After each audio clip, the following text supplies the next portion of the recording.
కాలం కలిసి రాకుంటే తాడే పామై కరుస్తుంది అన్నట్టు కారు పార్టీకి ఇప్పుడు అంత కష్టకాలమే అవుతుంది. ఏది ముట్టుకున్నా బొగ్గే అవుతుంది.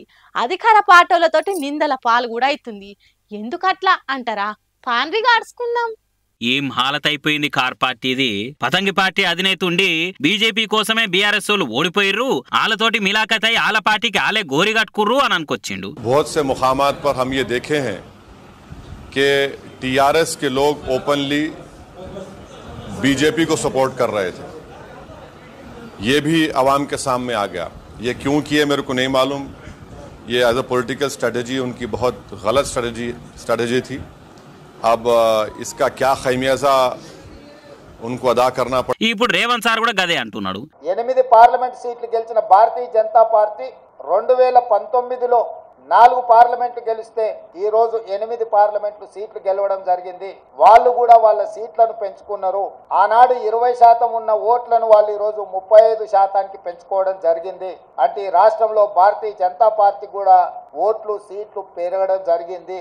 అయితే ఇందులో వాళ్ళ ఓట్లు సీట్లు పెరగడానికి వాళ్ళ నాయకత్వాన్ని సమర్థించేదానికంటే బీజేపీని గెలిపించడానికి బీఆర్ఎస్ నాయకులు ఆత్మ బలిదానం చేసుకొని అవయవాలను త్యాగం చేసి అవయవ దానం చేసి ఈ రోజు బీజేపీని గెలిపించడం జరిగింది. బీజేపీ గెలిచిన 8 పార్లమెంటు నియోజకవర్గాలలో బీఆర్ఎస్ 7 సీట్లల్లో డిపాజిట్లు కోల్పోయింది.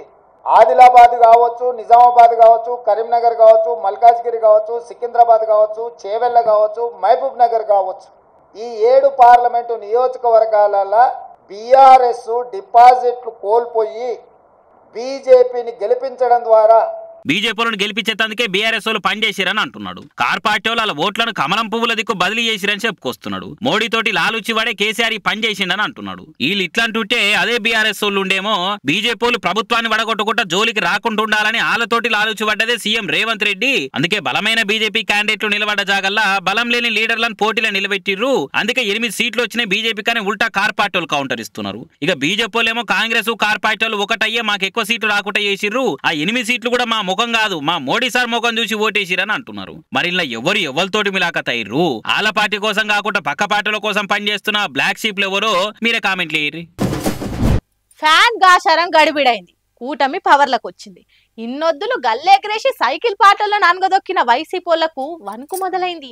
కత్తికి కత్తి, నెత్తికి నెత్తి, గుండుకు గుండు, పుండుకు పుండు అని సైకిల్ పాటోళ్ళు సలసల మసులుతుర్రు. చట్టం తన పని చేసుకుంటా పోతుందని బాబు సారు లోకేష్ అన్నలంటే అయ్యన్న సారు మాత్రము ఐషికి తైషి ఇడిచేదే లేదు ఎవ్వల్ని అని అంటుండు.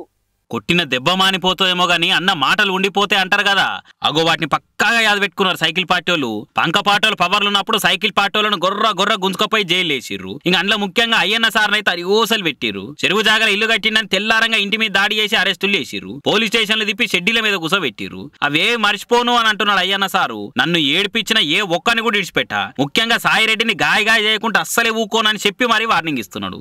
హింసిస్తున్నారంటే ఒకసారి ఎందుకున్నారంటే రాష్ట్రంలో తగలబడిపోయింది. ఎన్నో హింసించారు. పోలీసుల దగ్గర నుంచి అందరూ కూడా నానా కేసులు పెట్టి హింసించారు. ఎంతో మందిని చంపేశారు. నాలాంటి వాళ్ళ మీద ఎంతో మంది మీద కేసులు పెట్టారు. కొంతమందిని అయితే ఇంటింటికి వెళ్ళి చంపేశారు కూడా, దౌర్జన్యాలు చేశారు, ఇల్లులు తగలబెట్టారు. ఎస్సీ, బీసీ, ఎస్టీ అని చూడకుండా అనేక కేసులు పెట్టారు. ఆ బాధ మనకు ఉంది, మీ అందరికీ బాధ ఉంది, నేను కాదన్నాం. దాన్ని ప్రతీకారం తీర్చుకోవాల్సిన అవసరం కూడా మనకు ఉంది. తీర్చుకుందాం, చట్టపరంగా తీసుకుందాం. నేను వదిలిపెట్టను, చంద్రబాబు నాయుడు వదిలిపెట్టినా నేను వదలను. మన మీద ఎవరైతే కేసులు పెట్టారో, మన కార్యకర్తల మీద ఎవరైతే దౌర్జన్యం చేశారో వాళ్ళందరినీ కూడా కటకటాల పంపిస్తాం. అవసరమైతే వాళ్ళు చర్య తీసుకుంటారు. దాన్ని వదిలిపెట్టే ప్రసక్తి లేదు. ఎంత పెద్దోడైనా ప్రభుత్వ భూముల్ని, ప్రజల ఆస్తుల్ని ఎంత విచ్చలవిడి దోపిడీ చేశాడో ఆ సైకోగాడు రెడ్డిగాడు ఒకటి ఉన్నాడు, విజయసాయి రెడ్డి. ఆన్ని కూడా వదలలేను. జ్యుడిషియల్ ఎంక్వైరీ వేసి వాళ్ళందరినీ కటకటాలకు పంపించే ఏర్పాటు చేస్తాను. ప్రజల ఆస్తుల్ని కాపాడుకుందాం. ఇది నా వినపం. సార్కు లోపట కుత ఉడుకుతున్నట్టున్నది. పాత పగలు క్లియర్ చేసేదాకా సార్కు సక్క నిద్ర పట్టేటట్టే లేదు. ఈ ఒక్కసారే కాదు, అటు అచ్చెన్న సార్ ఏంది, లోకేష్ అన్న ఏంది, పరిటాల శ్రీరామన్ ఏంది, అందరు ప్యాన్ పార్టీలకు వడ్డీతో సహా అన్ని లెక్క సరి చేయవలసిందే అని అరుంధతిల పశుపతి లెక్క ప్రతీకార వాంఛతోటి రగిలిపోతున్నారు. వదల బొమ్మాలి వదల అని కలవరిస్తున్నారు. మరి చూడాలి ఏమవుతుందో ఇక.